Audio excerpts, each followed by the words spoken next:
Welcome to all of you, and thanks for joining us today for our panel discussion to talk about the dramatic changes in our shopping ecosystem, the dramatic increase in digital commerce, and the impact on Canadian consumers and businesses. I'm really excited to have Marta Rzeszowska here from Moneris, Robert Cifarelli from A&W, Vikram from Kount, which is now an Equifax company, and Carl Davies, who runs our fraud and digital ID practice at Equifax Canada. Tracy Black, the CEO of Payments Canada, kicked off the conference this week by talking about the dramatic changes in the Canadian ecosystem since the beginning of COVID. Because of stay-at-home orders, we've become accustomed to do everything on the screen digitally, how we work, how we play, healthcare, consumption of government services, and how we shop. And in a survey from McKinsey, we've learned that just the first 6 months of the COVID-19 crisis has brought about years of change in the way companies in all sectors and regions do business. According to the McKinsey Global Survey of Executives, their companies have accelerated the digitization of their customer and supply chain interactions and their internal operations by 3 to 4 years. And their share of digital or digitally enabled products in their portfolios has accelerated by a shocking 7 years. Nearly all respondents say that their companies have stood up at least temporary solutions to meet many of the new demands on them, and much more quickly they had thought possible before the crisis. What's more, respondents expect most of these changes to be long-lasting and are already making the kinds of investments that all but ensure they'll stick. So we've seen, in times of crises, incredible innovation, and we're seeing different models in terms of how we interact and buy online. And that's what we're going to talk about today. These interesting models of buy online, pick up in store, pick up at curb, new markets and new categories. So I'm really excited to have our panelists here. I'm going to ask them to introduce themselves, tell us a little bit more about their roles, and ask them to give us their perspectives on this rapid change of digital adoption and the impact they're seeing on their companies and customers. So why don't I start with you, Marta? Good afternoon, everyone. Happy to be here. I've been with Moneris for over 15 years at this point, and payments evolution is definitely an area and a passion of mine. I'm currently the director of product for retail and payment solutions, but my background is primarily throughout technology and product design, and more specifically, really creating merchant and consumer experiences and really helping solve problems for small businesses all the way through to enterprise businesses. Moneris is really focused on creating solutions for businesses of all sizes, and how do we help them grow and really do what's their passion, whether it's selling food or selling goods and services. So more specifically, what we've seen over the last year is we knew digital was already growing, and it was prior to the pandemic. We saw a shift into digital solutions, but within this last year, we've grown at incredible numbers. And the way that we've had to adapt in a really quick fashion is, how do we support all of our customers? How do we support them by providing them the tools to be able to take their business digital? So for those that maybe hadn't really thought about it in the past and were having a wonderful experience with an in-store solution, all of a sudden they were forced to really reconsider, how do they do business? And we had to adapt really quickly in how do we provide them these products, but at the same time give them the education and the tools to not just change their business, but at the same time protect yourself, right? Educate them. What does this mean to go digital? What does it mean to now start shipping goods? What does it mean to open up an e-commerce experience? It's really easy for us to turn around and say, here's a website, go for it. But there's repercussions and there's downstream impacts. So the way we really adapted quickly is trying to really help on the education and the consultation side. And that meant for businesses of all sizes across Canada. And back to you, Sue. Great commentary. We're going to come back to some of those comments. I'm going to turn it over to Robert. Yeah, thanks, Sue. Yeah, my name's Robert Cifarelli. I've been with A&W for about 10 years. Started my career in the PC consumer business, and since joining A&W, I've kind of worn a lot of hats: marketing, IT, and operations. And right now, I'm the director of mobile consumer success. So my role is all about how do we meet the needs of mobile consumers, and how do I transform A&W into a mobile business?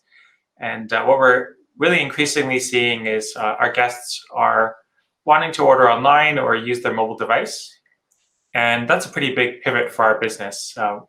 We're the last big pivot we had was drive-throughs, cutting a window into the side of our restaurants. So this is a really big change for us, and it's a change that we've been talking about e-commerce for the last 10 or 15 years, but it's really only hitting our business in the last 3 or 4 years.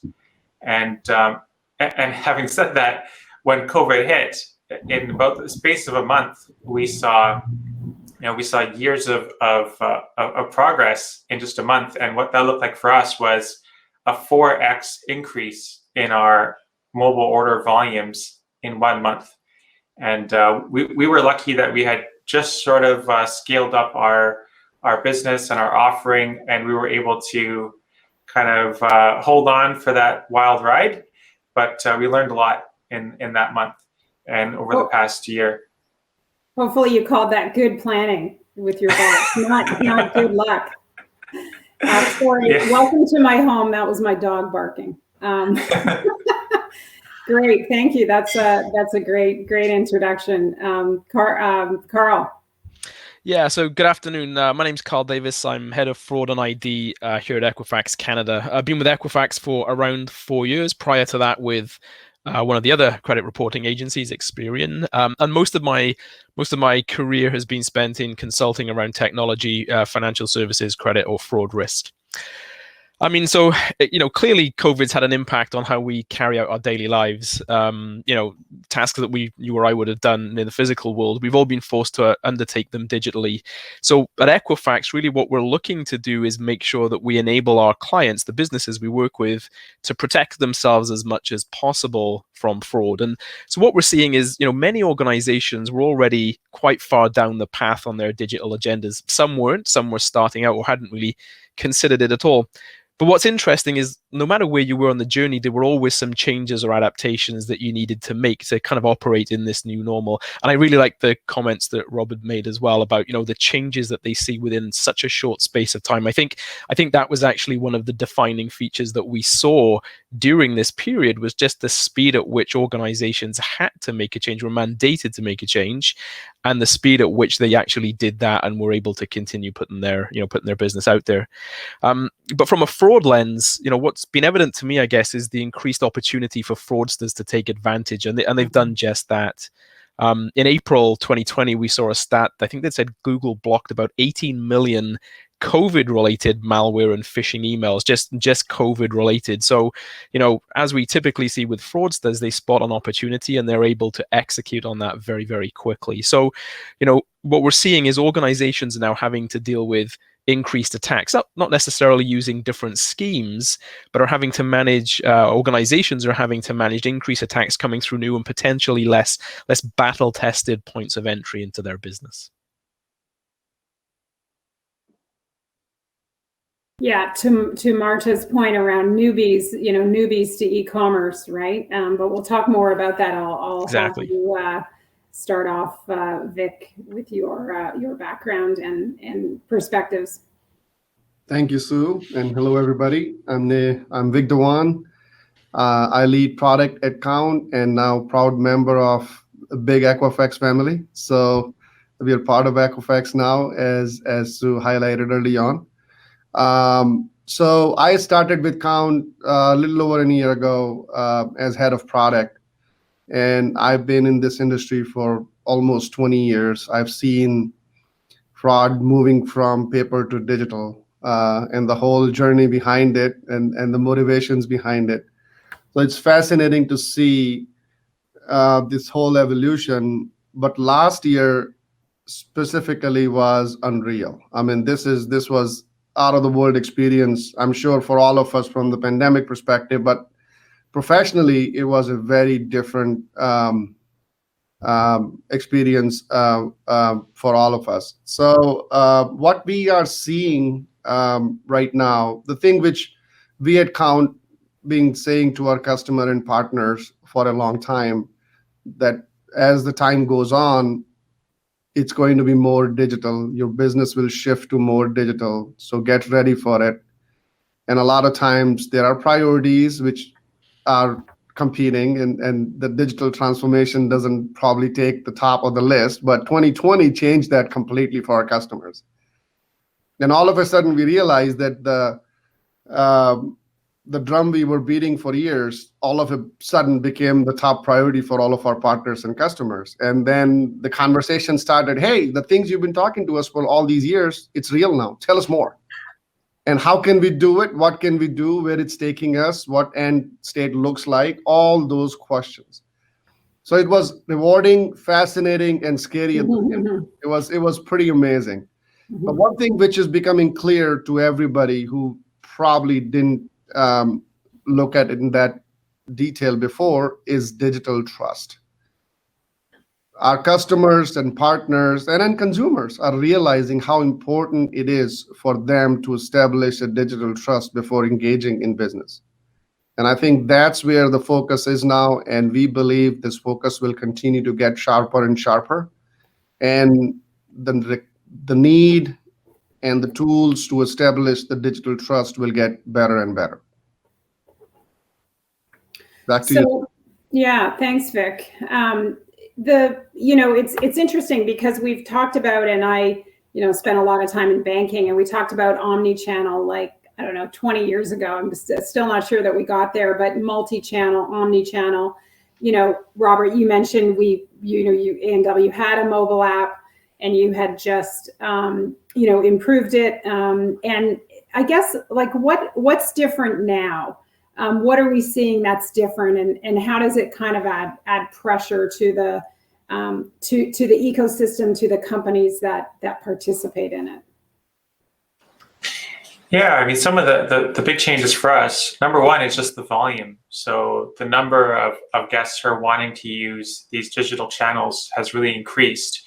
The number of the channels has increased. So we've got our own native mobile app, but we've also got orders coming in through third parties. So Uber Eats and Skip the Dishes for our industry, they make up a huge portion of our orders. In some restaurants, they could be receiving 30% or more of their orders from outside of A&W owned channels. So that starts to put big pressure on those integrations and weaving together all those different customer experiences. And we've also had to really pivot our response. So we've got different offerings now that we hadn't even thought of a year and a half ago. We've got curbside service now. We've got something called an in-mall delivery service. We've added delivery to our own mobile app. And what we're finding in all of that is it's brand new to us, but the expectations out there from consumers are very high. And those expectations are set by the likes of Amazon. So when a guest comes to our app, they're expecting to see Apple Pay, they're expecting to see Google Pay, they're expecting to be able to pay with their Visa debit card. And all of the things that they're used to, we have a very steep learning curve to get there. And Marta, Moneris deals with many, many different kinds of merchants, including food service like A&W. Maybe you can comment on what you're seeing with higher ticket retailers, merchants different than food service, and in that ecosystem. So, to Robert's point, everybody had to adapt really quickly. And to your point, it was basically every single industry. So it didn't really matter, was it just retailers? It was everybody. So high ticket retailers, maybe traditionally, some of them may have been more used to come into our store. We'll have consultations. You're paying at the counter. We're able to use EMV to protect the transaction. We've got chargeback protection. You're probably on camera as you came into the store, and there's security at the doors when you're leaving with your high ticket item. Now, all of a sudden, you've got high ticket items that are being purchased online. You can't see the person who's ordering it and buying it. They give you a name, right? And then now you've got an employee who's walking it out into a parking lot and putting it in the trunk of somebody's car. Who is that person that you just placed that into their car, right? So things like this, a lot of industries had to adapt. And things like municipalities, ideally, if somebody wants to pay my taxes, that's awesome. But even things like municipalities or people paying for tickets. So we might not necessarily think of them as industries fraught with fraud, but maybe somebody's using one of those industries to test cards. So they might not be looking to pay my taxes, but they might be looking to use one of those websites to test cards that they can then go use elsewhere. So with all of these industries all of a sudden opening up new digital channels and new digital forms of acceptance, they open themselves up for things that maybe traditionally they weren't seeing when they had this face-to-face interaction with consumers. So a lot of different industries that had to adapt really quickly, and there's growing pains. And obviously, usually if we were advising somebody who's new into digital, we would say design from the beginning, considering all the different areas of potential fraud. But when you're adapting so quickly, like what Robert said, you're doing it in a span of a month, do you have that luxury to think about every opportunity? Some did, some didn't. So a lot of things that come out with this. Yeah, and that rapid pivot that many of the panelists have talked about, how is it that has created opportunities for fraud? One of the things when I was at MasterCard, we talk about, of course, card not present, and we're kind of experienced this person not present, right? And we know card not present fraud is expected to hit something like $6 billion annually, which is just a massive increase as compared to when someone's in a store with a card on them. But what is it about this rapid pivot that's created these opportunities for fraud, and where are we seeing those? And maybe Vic, I'll start with you. Yeah, absolutely. So that's an interesting question. So one thing which is fascinating, as I said before, learning in this new environment for Kount and for me, is the big push to the direct-to-consumer model, right? I mean, back in the days, we had the traditional distribution channels, retailers, relationship established with those retailers. Now, what COVID have taught to all the producers and manufacturers is this major disruption. They have to take the matter in their own hand and go direct-to-consumer. They had no idea historically what that consumer is, what it looks like, how to sell it to consumer, but all of a sudden they have to make that push. Mm-hmm. Now that's where it becomes an interesting. Now they're exposed to a customer which they have never dealt before, because historically they were working through their distribution channels, a lot of time, brick and mortar. Now what? They don't even understand what fraud means a lot of times, because they have never dealt with this before directly. Most of that is dealt by the distributors. And then all of a sudden you add the e-commerce marketplaces on top, where a manufacturer can pretty quickly bring their products online and sell it. It's mind-boggling for them to even quantify they're experiencing fraud. They know the goods are going off the shelf because everybody's buying a lot. But at the same time, are they getting paid for it? So all those fraud schemes which are being evolved and shifted towards card not present. I mean, imagine the entire army of fraudsters. I mean, I hate to call it an army, call it rebellions or whatever, shifting their focus towards card not present. There's a lot of brain power, all of a sudden focused on one channel. And then there are new players who are just trying to defend themselves. It just a zero-sum game at that point. So I think what we have learned and helped our customers in 2020 is where they have not realized that they are becoming a victim of fraud, identifying those cases and telling them that you need to put your controls in place to prevent the fraud was the most fascinating part. And as Marta said, the card testing, this identity theft, people stealing data from social media to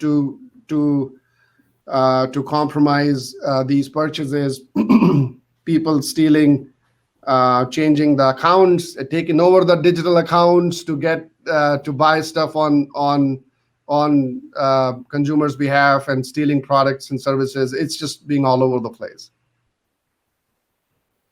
And Carl, in terms of what Vic said around, new people setting themselves up, in terms of account origination, and I'm gonna set myself up as this new person.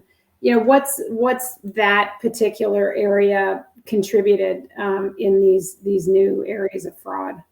Yeah, I just like to first touch on the point that Vic made, because I agree it's a really fascinating time. But if we flip it on its head as well, for me it's consumers as well who have now been forced to operate in a digital world where maybe their preference hasn't been that way. And what we've seen actually is now people are saying, oh well, I now have to become accustomed to this mode of digital engagement, and that actually makes it easier for fraudsters too. I mean, we've seen tons of examples where Canadians have been receiving fake text, or I get a phone call from the CRA every month. Apparently I'm way behind in my payments, but there's a lot of people out there who maybe aren't used to this digitization, and fraudsters are targeting them as well, and they're actually getting really high success rates, because the assumption of people who may not be tech savvy or just don't want to engage that way is that too is part of the new normal. So I think you almost have this perfect storm. You've got maybe a group of people who maybe aren't as attuned to that digital engagement. You've got different types of fraudsters coming into play. You're right, Vic. I think it's a really interesting time. And Carl, to your point, I consider myself as a digital savvy person, but I never thought before 2020 that I'll be ordering my groceries online. But I've done it in 2020. I love it. So it is fascinating how more and more consumers, to your point, are switching towards doing digital transactions, and they just love it. Exactly. Yeah, it is. Absolutely. I agree. The one thing, just back into where there may be opportunities and problems along life cycle. I think anytime we think about a risk management perspective or program, I think doing anything in the kind of hasty way that we had to as part of our response to COVID generally throws up red flags. And that's not to say that I think organizations and their supporting service providers haven't done a stellar job. I think they have, but fraud will always find a way. And so people often ask me, on many occasions, where in that customer life cycle do we see the most vulnerability? And in truth, there are steps throughout the life cycle that will always have potential fraud in there, whether it's account creation or account takeover, as Vic mentioned. Really there's no secure point in there. So I think we need to make sure that we look for tools and processes that protect our customers throughout that life cycle. They kind of expect that of us these days. Mm-hmm.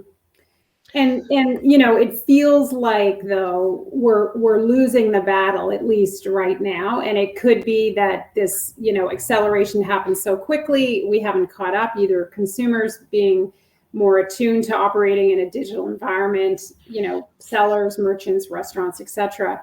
Mm-hmm. So what do we need to do better wherever along the life cycle? And Robert, we joked in our pre-meeting, I didn't know people would want to steal hamburgers and milkshakes, right? But you're saying actually you've seen an increase there. Like, what, from a end to end, where are you seeing the weak points, and what are you doing at A&W in particular to shore those up? Yeah, it's pretty incredible, really. When we piloted our mobile app for the first time, we started with just a couple restaurants. And in our minds, we thought, well, we're not going to have a huge problem with card not present fraud, because who's going to steal a burger? And we don't ship these things, right? You've got to come into the restaurant, expose yourself to potentially the security camera or talk to someone and pick up a burger. Maybe the whole meal is $10, and who's going to do that? And risk going to jail or whatever it might be. But we found out that we were totally wrong, that there was a huge amount of fraud. And what we learned was that it took a little while to hear about it. So we've got 1,000 restaurants, and each of those restaurants has their own merchant account. And that means that those chargebacks, the alerts that fraud has happened was actually going to each one of our individual merchants, and often going to, showing up for an accountant at one of those restaurants. So there was a pretty big time delay at first before we really understood the scope and scale of the problem. And that took us a little while to wrap our heads around it. And then it very quickly became a top priority. And as Vic and Carl have said, we had to attack every part of that life cycle. So we had to look at account origination. How could we protect our accounts? How could we protect the value that's stored in them? So if there's a card linked to that account is now a target, and someone may try to take over that account and use that card. If there's a possibility to make a payment online, then is someone going to try and do card testing? And what we really found was that fraud will find all of the weak spots that you have. It's kind of like water going through cracks. It will find all of the cracks, and these people are very persistent. And without the visibility, like you won't even know what's happening until 3 months later when you suddenly get a whole bunch of chargebacks. So that was not something that we were expecting coming in. We very much came into this thinking, we're selling burgers. No one's going to steal a burger. This isn't going to be a problem for us. And we went over probably a 3 to 6 month, very steep learning curve where we realized that was not the case. Some mornings I feel like stealing a coffee, but I don't know if I'm really desperate, but not a burger. This is an interesting point you make, and I'm going to ask you, Carl, around leveraging data and the data of the network. So your 1,000 stores are really a network. And until you brought that data together into one picture to say, card was used here, link that over here, link this sign on, etc. Maybe Carl and then Vic, because I know Kount has a global network of information.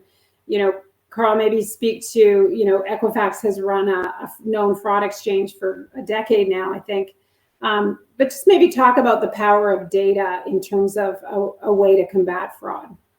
Yeah, it's a great point. I think actually it's probably one of the areas where we need to focus on as we move and continue through this, this digital time. I actually think, someone asked me the other day, hopefully once the pandemic is over, do we think our traffic will return to pre-pandemic levels? I actually don't think it is. I think our digital economy is sure to stay. We might see some changes in behavior as we come out of the other end, but I really do think it's here to stay.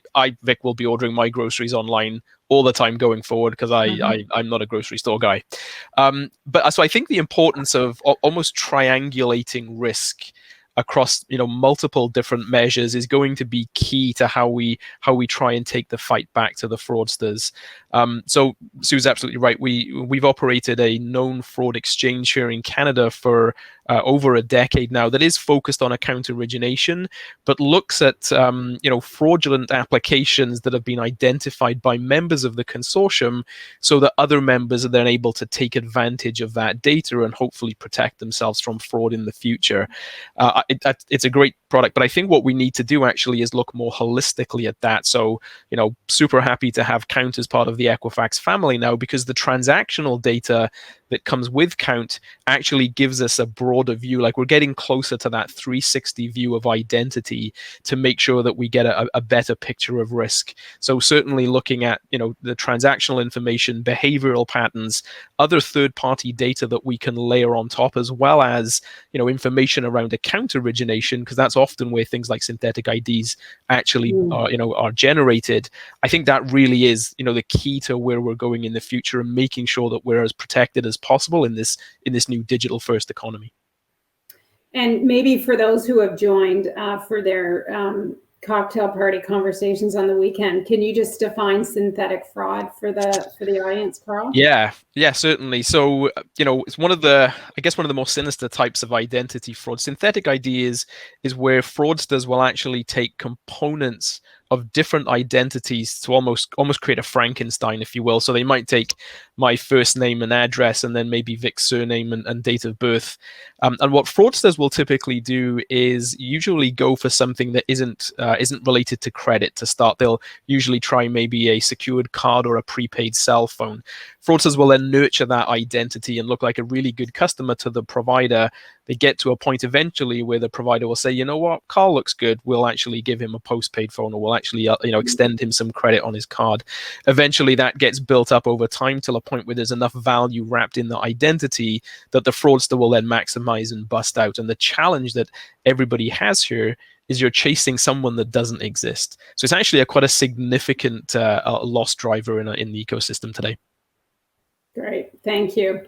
And Vic, so just on the topic of data and how that helps us fight, I heard someone say fraud it's really a problem of identification. It's really, who is this person? Is this the right person? Is this a real person? Is this right? It's really about identification. So what's your perspective in using data to make these decisions and create kind of risk scores around the level of fraud?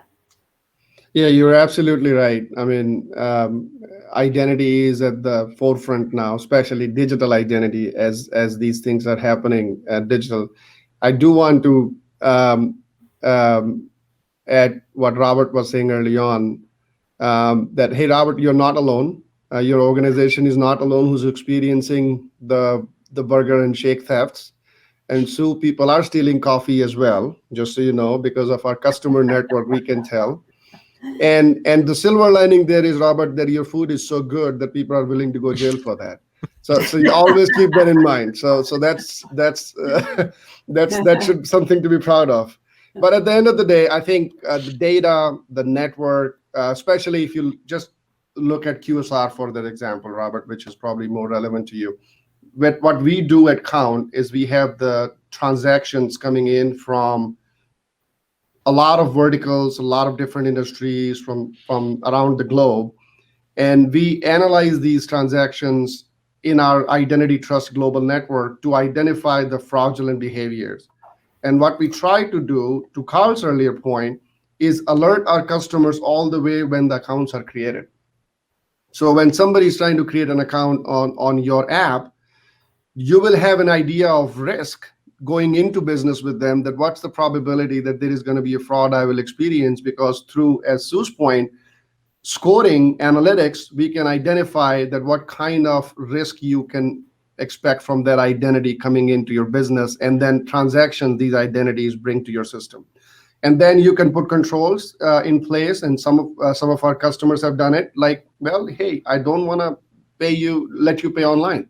I want you to pay when you get to the store to pick up your burger, because to your point, this is something to be picked up physically. You cannot just email a burger. I mean, that doesn't work, right? So there are different ways you can address it, but network has a huge role to play. Emerging frauds, new schemes, the risk associated with identities, how these identities behave, how the payment instruments are used, and Marta can speak to that as well in the bigger space, which cards are exposed or stolen. All that information gets through the network and fed it to our partners and customers to make the risk assessment all the way from the account origination to the point of payment. And do you think there's a question here from Valerie Romanoff? Thank you, Valerie. Will digital ID alleviate fraud, or are there hidden risks with it as well? I'm not sure who wants to take that. I can address that, and I think Carl will jump in, and all of you, I'm sure, have experience in this space. So the digital identity is a very interesting thing. It is not same as physical identity. What I mean by that is physical identity of all of us is just one. We are one. But when it comes to digital identity, the way the technology works, we have the flexibility to create multiple digital identities for ourselves in different environments. We have a digital identity on LinkedIn. We might have a very different digital identity when we are interacting with our friends and family on social media. So that difference between how we create our digital personas create a lot of confusion, and obviously it create a lot of opportunities to commit fraud or fraudsters as well, to take over your digital personas in different environments. I think the one big challenge our industry have faced historically is that how do you bring them all together? How do you bring them all together and associate with the physical identity at a very high confidence so that the compromise doesn't happen? So yes, if you are not, sorry, go ahead, Marta, please. No, I'm going to build on your point, actually. Please do. Let's tie it back to what we were talking about earlier on data and networks. If you have an organization the size of A&W, you have a large network and you're able to collect a lot of this information. So you're able to start creating a persona and this digital ID within your own network. But if you take a small mom and pop shop on Main Street, small town Canada, that just recently started getting into digital commerce, well, how much data do they have? So what are they reliant on? This is where we're starting to bring in organizations such as ours, where between Kount and Equifax, Moneris, and issuing banks and government entities, this is where larger organizations that are able to start collectively pooling some of this information are able to create those tools to help these businesses. Now, there's problems, and to Valerie's question, is it opportunity or is it risk? It's both, right? Because to Vic's point, you want those digital IDs and you're trying to create this identifier to start being able to see this one person as they travel through the network, whether it's physical or digital. But at the same time, to Vic's point, it can be many people and they could be fraudulent digital IDs. Carl gave a really great example of that, right? So one of the other things though is we have a lot of privacy laws in Canada. So you may want to take this to a really advanced level and say, I'm going to try to figure out Marta's shopping ID across every single network out there. And we're going to really figure out how she travels as she's in the digital space. But our privacy laws don't necessarily allow that for obvious reasons. So these tools exist. You want to be able to use these tools to really help protect your business. But at the same time, there are limitations here. So we can't necessarily say having a digital ID is the silver bullet to all fraud problems. There are no silver bullets. That's the nuances of fraud prevention. You constantly have to keep adapting and evolving and layering on as many tools as you can, because new avenues open up. There's going to be new fraud that comes in those channels too. So Vic and Carl, you guys made great points on that. Yeah, and I would 100% agree. I actually like Robert's point about water coming in. It's right. Fraud is like water coming into your basement. It's going to find a way. But I am really interested and looking forward to seeing how digital ID is evolving here in Canada. There's lots of things happening. There's some emerging technologies. The standards development is happening right now. Established and new players coming into the market. So I think it's interesting. I think that promise of almost like a verifiable digital representation of identity, I think that is going to provide some strong signals that are going to make it more difficult for fraudsters to compromise identity details, which is often the jump off point for fraud. Certainly, I don't think it's going to eradicate fraud. I don't think that's the way. I think it's just going to be another tool that we have to be able to fight back. Vic made a good point, actually. I talked about standards development. I think one of the key things that we have to know about digital identity is that there has to be an established interoperability approach for it. We're seeing, different players, different technologies, different standards. I think the only way that it will work is if whatever standard comes out, it allows interoperability between government entities. For example, we heard the province of Ontario is looking to issue digital representations for health card and for driver's license. That's great. I think that's a great initiative. But we need to make sure, for example, that if we are looking at our own network and our own information about a particular persona, that we can link those two together, because I think that's where we're really going to be able to find some of the inherent risk. And Carl, you bring up a great point, because if you take a look, there are countries in other parts of the world that have decided to take this upon themselves. Yep. And they decided to create a digital ID that was countrywide. One standard, one adoption, one controlling organization. In Canada, we've decided to take a slightly different approach. You've got issuing banks, you've got card networks, You've got different organizations, different government entities. And to your point, if there isn't interoperability, just moving from province to province will start opening up potentials for risk. Exactly. So, yeah, good point. And, around this sort of layering of controls and, interoperability of these controls, but, we kind of started out with the digital experience. Robert, you talked about the consumer's expectation around, I want this to be like my Amazon experience. I want there to be Apple Pay. I want it instantly. How do we balance those increasing demands by the consumer with, we need this and fraud's coming in everywhere, we got to layer on control? Like, how do we balance the friction often created by security with the demand for a beautiful consumer experience? Yeah, I think balance is the right word. It's really like a sliding scale. So if you want to have a totally frictionless experience, optimal risk, I think you've got to slide your risk tolerance really open. So, if you want to have zero fraud on the other side, you have to have a lot more friction in your experience. You'd have to have lots of intercepts and collect a lot more information from every guest and interrogate every transaction. So for retailers and for e-commerce, it's really about finding where you want to be on that scale. And it's a constant balancing act of we don't want fraud, but we also don't want to have too much friction in our experience. And that friction could be at payment. It could be against the convenience of having a card linked in your account that you don't need to re-enter every time. Do we keep that card linked to an account when a new device uses that account? That's unknown. So there's all kinds of questions for us. And one of the challenges in our business in particular is that all of that has to happen in real time. We can't pause and say, okay, are we going to ship this burger to someone after we've done a risk assessment? That all has to be automatic. Someone's on their way. They want their burger in about 90 seconds. So we have to make those decisions very, very quickly, and they all have to be automatic and rely on the information, the data that we have.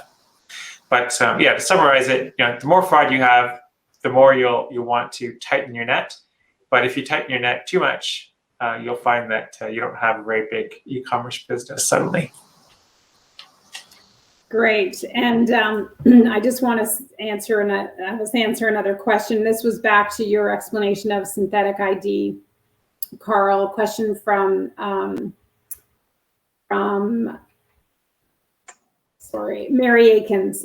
In Carl's example, would that be one individual working one card, or is it more likely a person working lots of cards, or an organization that's behind it? So typically with synthetics, it's usually organized criminal gangs who are doing that.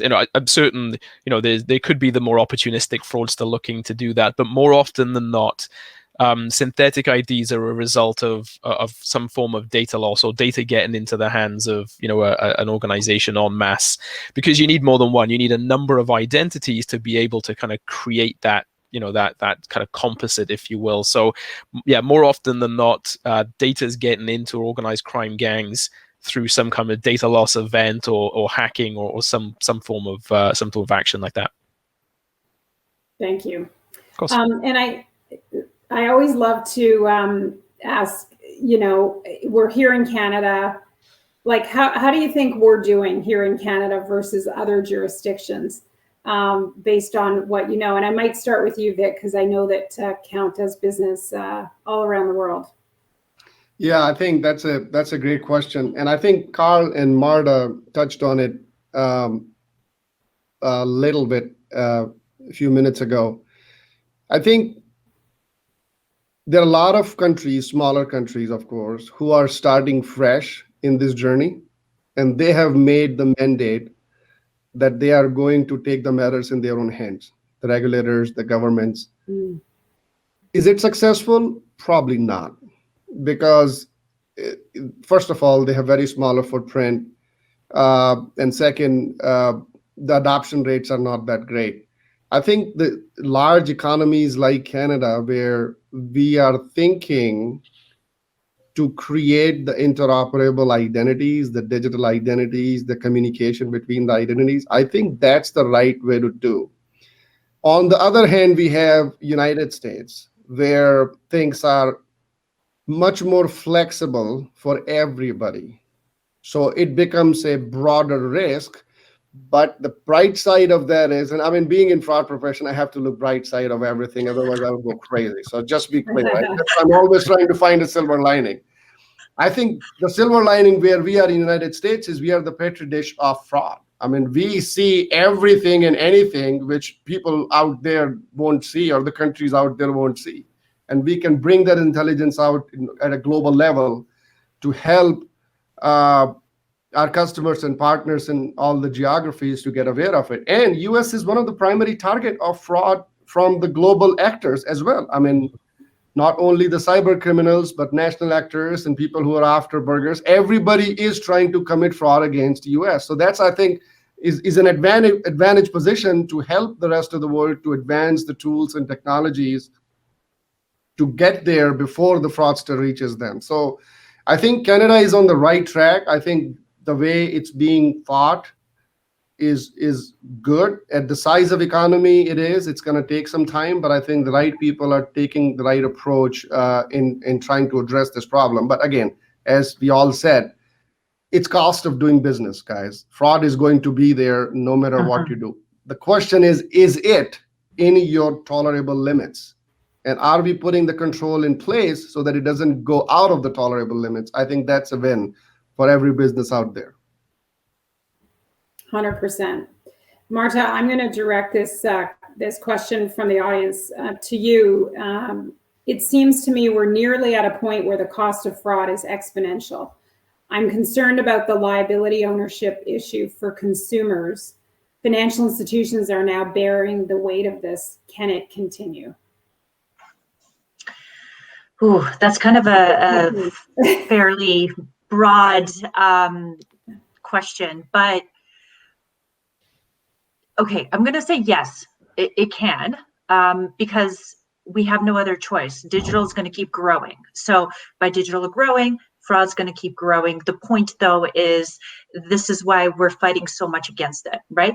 Fraud isn't new. We've always had fraud, right? So anybody who thinks fraud didn't exist 10, 15, 20 years ago, of course it did, just in different styles and different fashions. So the cost of fraud prevention, we had the same issues years ago. So if I was talking to, my Lord, I was attending EMV conferences 10, 15 years ago when we were still introducing it into Canada.